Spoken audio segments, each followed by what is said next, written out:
Thank you very much. תודה רבה. Please welcome Barney, an investor, businessman, and an education entrepreneur.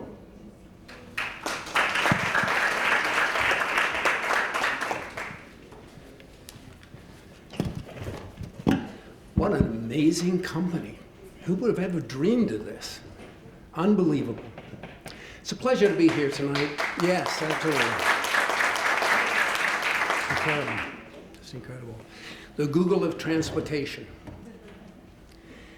So thank you for joining us here tonight to recognize and celebrate Israel's innovators and entrepreneurs. Now, I'm an Englishman, American by choice, so why do I support Israel? And why do I support and sponsor this Ayn Rand Atlas Shrugged Award for the best Israeli startup? Obviously, I'm not Israeli, although I'd be proud to be Israeli. I'm not even Jewish. I'm one of only 3 goyim in the room tonight. So let me explain. 5 years ago, 2 Israeli friends arranged an amazing tour of this great country for me. I went to Jerusalem, saw all the religious sites there, I went to Masada, what an incredible story that is, the Dead Sea. I flew by helicopter over the West Bank. I saw the Jordan River, which was sort of disappointing. I expected to see the Mississippi River. I went to the Golan Heights. I had a fabulous tour there, military briefing, by somebody that actually fought in that war and explained all the shells that were coming over and the tanks and that amazing conflict. And I went to the Lebanese border. I heard about the tragic helicopter collision in 1997. I went down to Gaza. I saw the fence. Donald Trump would be envious of that fence. It's a great fence, the fortifications.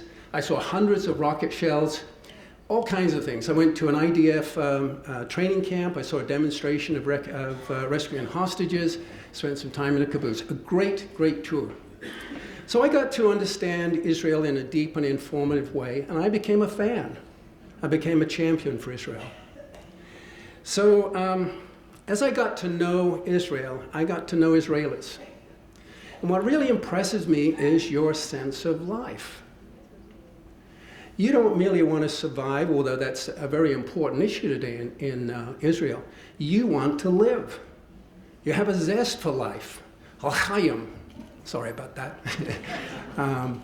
But life is precious for Israelis. And I admire that greatly. Now, Ayn Rand supported Israel. She said that this country was being attacked because it was a civilized society. She said it was attacked because it was a technologically advanced society. She said Israel is a moral country. It's a country that represents the progress of man's mind. Just as the Americans represent the progress of man's mind, Israel represents the banner of man's mind. And she said, for those reasons, I'm on the side of Israel. Now, many years ago, pioneers traveled to a new land. They were hardworking, industrious, innovators, and entrepreneurs, and they built a great country, one of the wealthiest, greatest countries in the world. Well, I'm talking about America, but I'm also talking about Israel. I think Israel is becoming one of the greatest, most technologically advanced countries in the world. Now,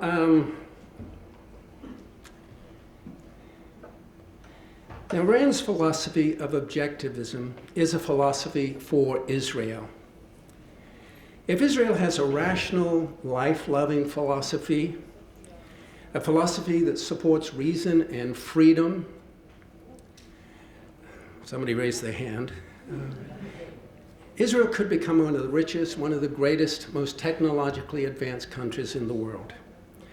Now, Rand and objectivism can provide the inspiration and the direction. So why do I support Israel? For all these reasons. And when Richard Mins, a renowned sculptor, suggested this award and created this sculpture, dynamic and dramatic sculpture for it, I said, yes, I'd be happy to sponsor it. And I'm really happy this event is happening. I'm happy to sponsor it. This Ayn Rand Atlas Award, Atlas Shrugged Award, for the best Israeli startup. And now we're ready to do awards. The presentation. Is Dr. Kalish here? Yes.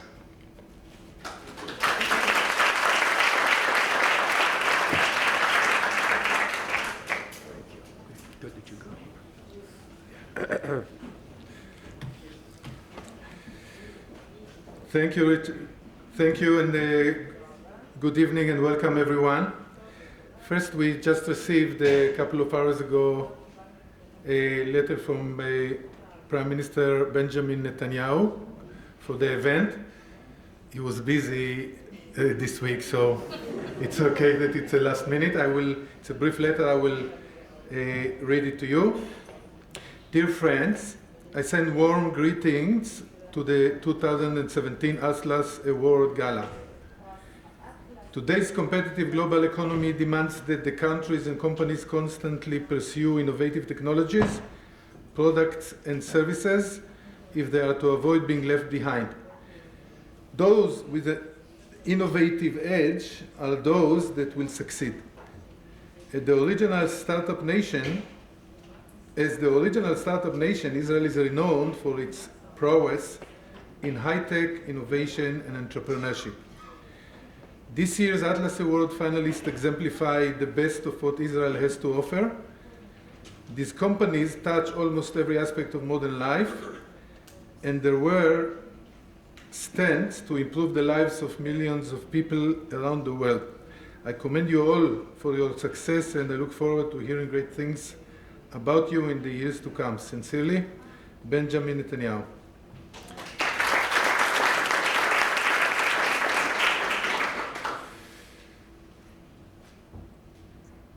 Dear friends, I was honored to chair the Atlas Award Prize Committee, initiated by the Ayn Rand Institute Center in Israel.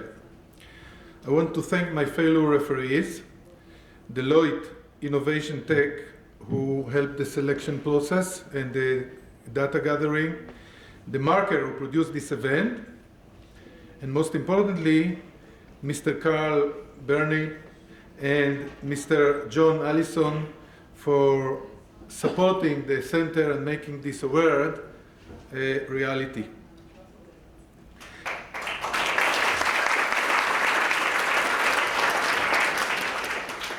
Extra special thanks to the artist, the sculptor Richard Mintz, who donated this amazing sculpture, whose market value is being sold on the market is $100,000.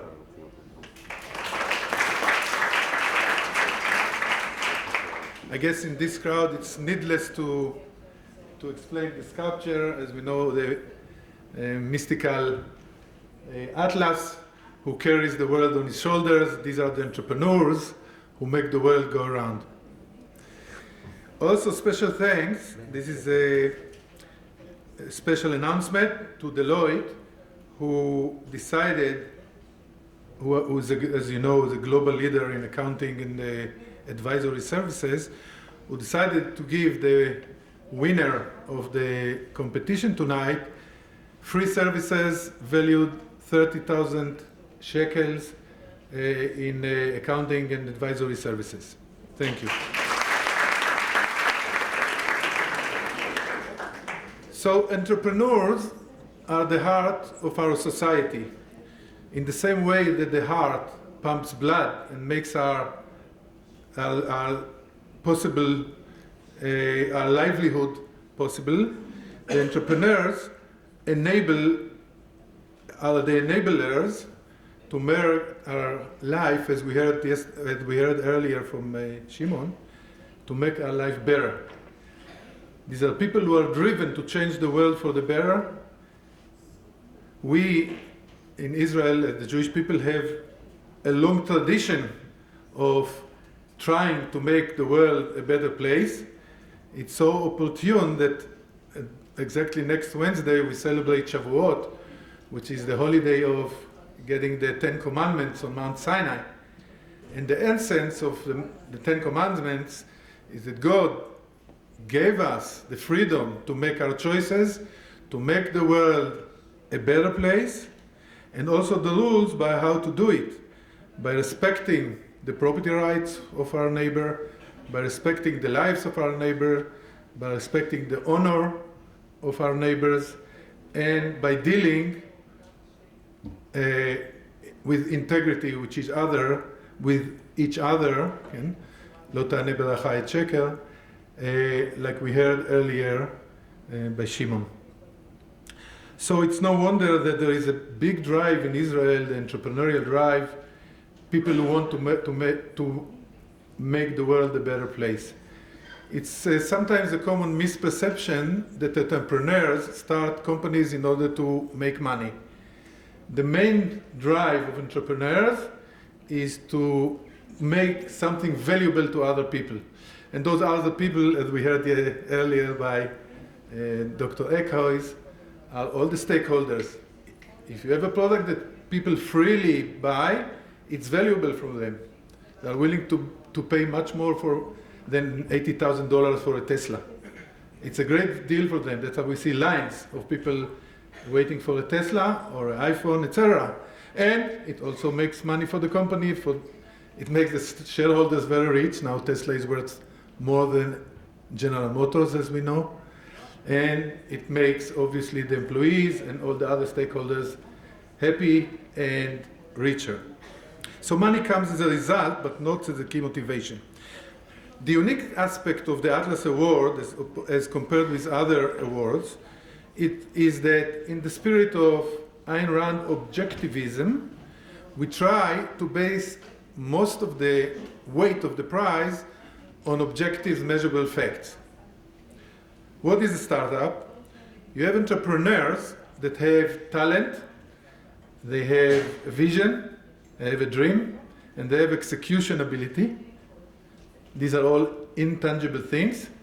They take in capital and they create a successful company which is very valuable, as we explained, and particularly the economic value of such a startup is measured by the market by its valuation. If it's a private company, the valuation is how much investors are willing to pay for the company, to buy shares in the company. If it's a public company, it's the market price of the company. So we have three criteria that we use in order to decide, in order to rank the startup that applied for the award. The first criteria is how much value the startup created so far, is measured by comparing the last valuation of the startup to the money that was invested in it. The higher the ratio, the higher the value created. And we rank the startups according to these criteria. The second criteria is how fast the value was created. So basically we divide by the number of years that the foundation of the startup. And the third criteria is more subjective by the referees, which includes things like how creative and unique the startup is, how deep the technology is, how many people will be affected by the products of the startup, and a few other things like that. Each referee ranked the startups according to those criteria, and then we sum the total score to get the final results. Unlike last year, where the award was open to all startups in Israel, the committee decided this year to focus just on three sectors. One sector is the future of mobility, like we heard the NIR lecture, which is a huge field, as we witnessed recently by the acquisition of Mobileye for $15 billion by Intel. The second sector is the sector of cleantech and agrotech, which is getting a lot of attention recently, and there are many, as we heard, investments and startups in this field in Israel. And the third sector is digital health, using the new technologies, particularly in IT, to develop devices and other means to improve the medical care for the people. So we are now going to proceed with awarding the prizes, the awards. I have to say that all the finalists, we have 16 finalists that made it to the last stage of ranking. All of these companies are amazing, successful companies, and it was quite difficult to choose between them. But finally, we arrived at, as I said, 2/3 of the weights were completely objective measures, and 1/3 was the subjective ranking by the referees. We arrived at pretty much close to unanimous opinion, so that's comforting to know. For the actual award ceremony, I want to invite, Carl is already here, John, Alberto, is here, Boaz, Amit, and Nir to deliver the prize to the winning companies.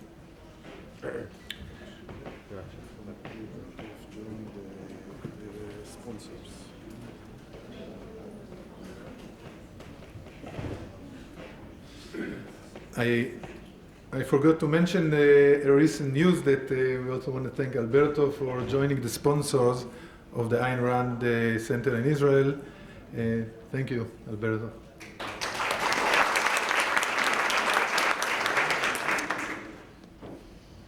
So you saw there all the finalist companies. We're going to start by the cleantech and food tech sector. We had six finalist companies in that sector. Green IQ, Finnergy, Subplant, Equise,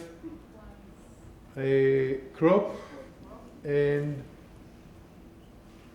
who did I miss? Tipa. And the winner is Finnergy. I want to call the founders of Finnergy, Aviv Sidon, Dekel Sidon, and Arik Chassin, to the podium.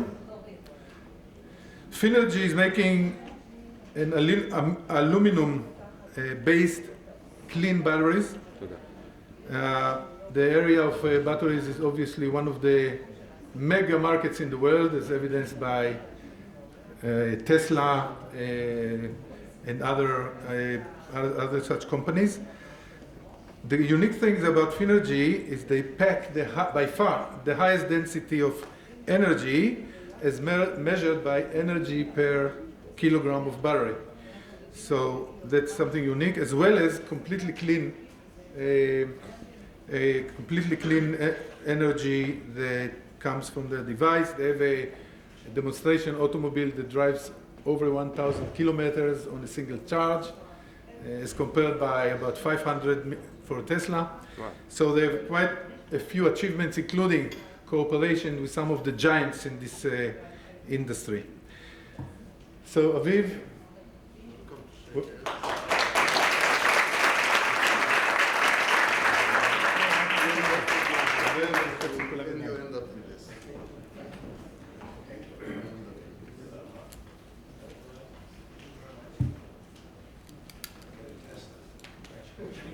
But now you can add a better one.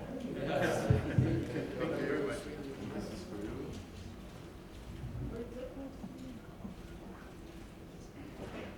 I'm standing.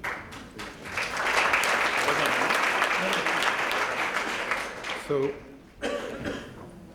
I have to admit that Aviv is an ex-fighter pilot, and I was also an ex-fighter pilot, but I didn't know him in the Air Force days, so there's no related party transactions here. Are you using your batteries for airplanes? It actually makes a lot of sense. Yes. Okay, that makes sense. Okay, we move now to the mobility sector. And the winner is Otonomo.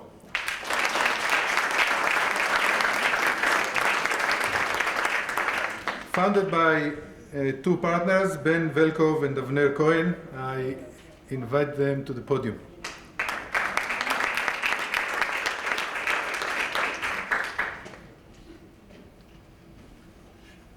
משם, אני רק אגיד כמה מילים.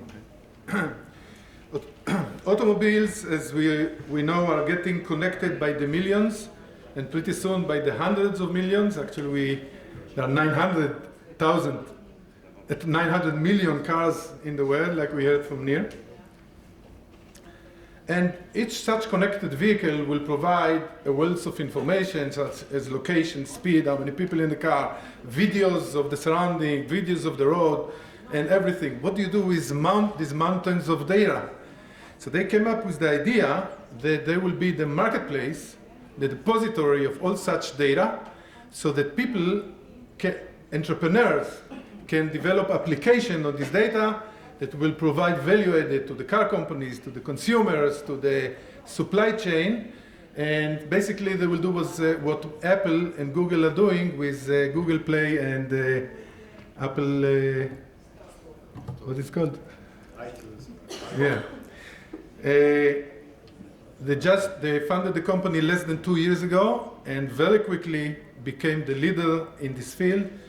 They do 2 rounds of financing by some of the best names in the industry, and it looks like the company has a very, very promising future. The story of the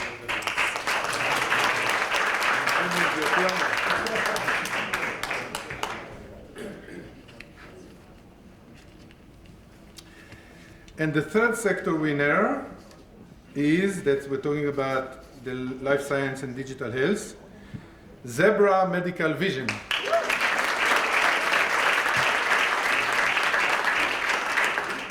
Zebra, actually, in American, was founded by Eyal Gura, a serial entrepreneur, Eyal Toledano, and Elad Benjamin. Zebra uses AI, artificial intelligence, to allow to automate the detection of medical problems from various medical imaging data. As such, it will help the healthcare provider to provide better medical care, because it will be easier for the radiologists to identify the problem, because the artificial intelligence will point to them already the possible problems. And another dimension is not the quality but the quantity, because once it's done by computers, it will be much cheaper to do those diagnostics, and will give access to the developing world. So we're talking about billions of people who don't get medical diagnostics, imaging diagnostics today, because they don't have radiologists there. We'll give them access to the same medical care that